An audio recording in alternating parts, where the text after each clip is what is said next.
Maio é considerado o mês das noivas, ou o mês do casamento. Olá, eu sou a Mariane e nesse vídeo você vai ver 5 casamentos que marcaram a história.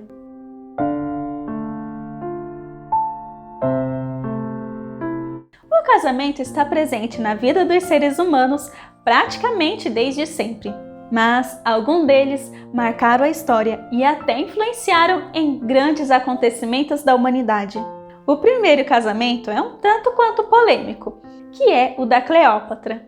Sim, a Cleópatra do Egito. Ela se casou com seu irmão, mas essa não é a parte polêmica, porque no Egito Antigo era comum o casamento de parentes próximos. No Antigo Egito, os faraós eram considerados líderes supremos e, mais do que uma pessoa, eles eram considerados deuses. Então, para não misturar o sangue divino, o casamento entre irmãos era muito comum.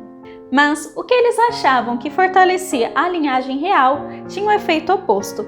A família faraônica tinha muitas doenças e uma grande taxa de mortalidade infantil. Cleópatra vivia em Alexandria e ela assumiu o poder aos 17 anos, depois da morte do seu pai. Ela tinha mais 2 irmãs, que foram assassinadas a mando do próprio pai, que tinha medo de perder o trono. Como eu disse, ela se casou com seu irmão, o Ptolomeu XIII, que só tinha 13 anos. Mas ela começou a se sentir que estava em perigo, porque sabia que o seu irmão queria o domínio total do Egito. Família complicada, né?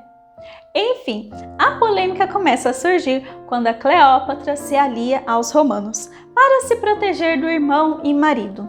Nessas viagens em busca de aliados, ela desperta algumas paixões, não só em Roma, mas também na Grécia, como a de Júlio César e Marco Antônio. Algumas lendas diziam que Cleópatra se envolveu romanticamente com esses 2 comandantes. Mas, além de laços amorosos, ela também conseguiu alianças muito fortes e um grande apoio militar. Sem falar que o seu marido e irmão foi assassinado, então não representava mais uma ameaça para a lendária Cleópatra. Agora, um casamento que modificou completamente a história foi a do rei Henrique VIII e a Ana Bolena. Henrique VIII era rei da Inglaterra e era casado com Catarina de Aragão, a rainha da Inglaterra. A questão é que Henrique era casado e tinha filhos com a Catarina de Aragão, quando conheceu Ana Bolena. Naquela época era comum os reis terem amantes, mas Ana queria ser mais que amante do rei. Ela queria ser a rainha da Inglaterra. Henrique estava tão apaixonado por Ana que decide se separar da sua esposa Catarina. Mas isso não era tão simples quanto hoje em dia. Em 1500, a Igreja Católica tinha muita influência na política da grande maioria dos países europeus e não aceitava o divórcio de Henrique VIII. E então o inimaginável aconteceu.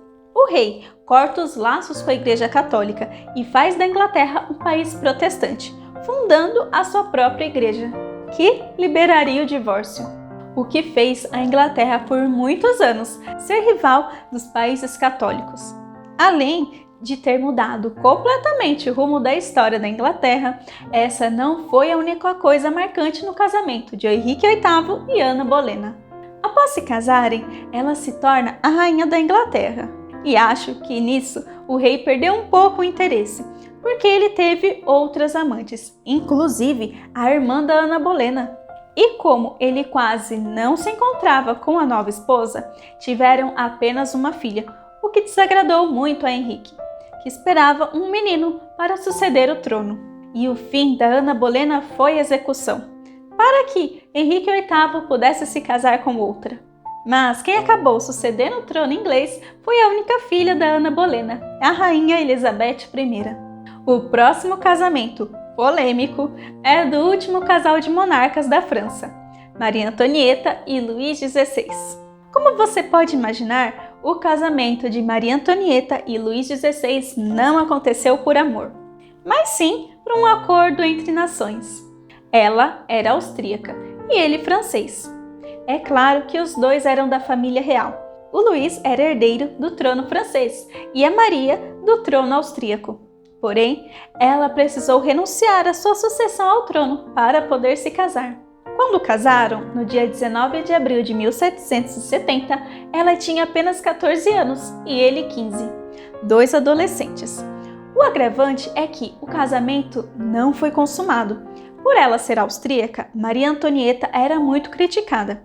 Primeiro, porque a França estava em péssimas condições financeiras, principalmente por causa de algumas guerras, das quais a Áustria não ajudou o quanto esperavam.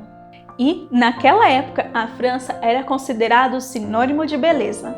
Então, para eles, se não fosse francês, era feio. O que diziam da pequena Maria é que ela era feia e tinha cara de cachorro.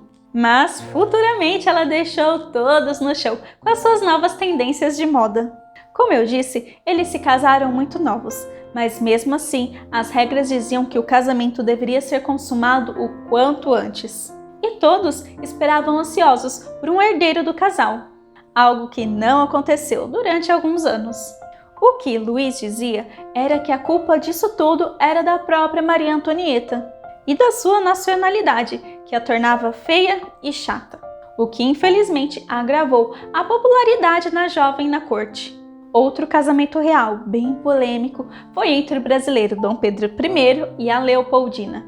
Assim como Maria Antonieta, Leopoldina também era austríaca. O casamento dela com o brasileiro também foi, de uma certa forma, aliança entre nações.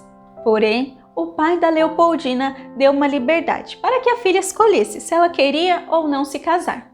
E antes de conhecer Dom Pedro pessoalmente, ela aceitou o pedido de casamento. Eles se casaram por procuração, o que significa que se casaram sem se ver, nem mesmo no dia do casamento. Mas, um tempo depois, ela se muda aqui para o Brasil.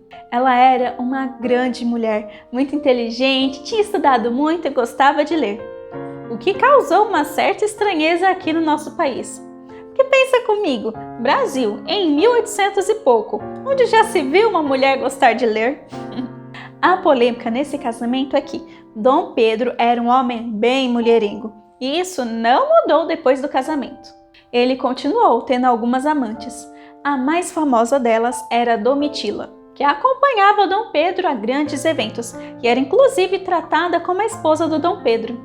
Mas o fim da história da Leopoldina é muito triste. O pai da Domitila, por causa de algumas doenças, tinha acabado de falecer. E ele era uma pessoa muito querida por Dom Pedro. Então, o monarca passa vários dias fora de casa bebendo. Depois de 3 dias fora, ele volta para sua casa com a Leopoldina, que pergunta por onde o marido tinha andado. A resposta dele foi agredir a esposa, que estava nas últimas semanas de gravidez. Isso acarretou um aborto um tanto quanto complicado, levando Leopoldina à morte. Casamentos reais sempre foram muito polêmicos, e não foi diferente com o 5º casamento aqui da nossa lista. O casamento da Lady Di foi um dos grandes acontecimentos dos anos 80. Assim que o pedido de casamento foi feito, a mídia começou a intensificar cada vez mais a exploração da imagem da futura princesa, o que levou a jovem a se preocupar cada vez mais com a sua aparência. É normal uma noiva perder alguns quilos com preocupação da organização do casamento. Porém, a Lady Di acabou desenvolvendo bulimia nesse período. A estilista que fez o vestido de casamento da jovem relata o grande ajuste que precisou fazer na peça. O mundo inteiro parou para ver as imagens do grande casamento. Era como contos de fada na vida real. Toda jovem da época queria ser a princesa, mas sem imaginar o peso que a Lady Di carregava por ser uma grande figura pública. Infelizmente, a vida do casal não era um conto de fadas como todos imaginavam. Esse matrimônio foi marcado por escândalos que eram explorados sem escrúpulos pela mídia, que mostrava muitas imagens e reportagens sobre a infidelidade do príncipe Charles, o que levaram ao divórcio do casamento. Mas infelizmente, o fim do casamento não cessou a perseguição dos paparazzis a Lady Di, levando ao triste fim da princesa do povo.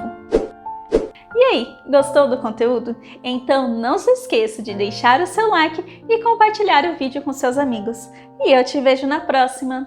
Tchau!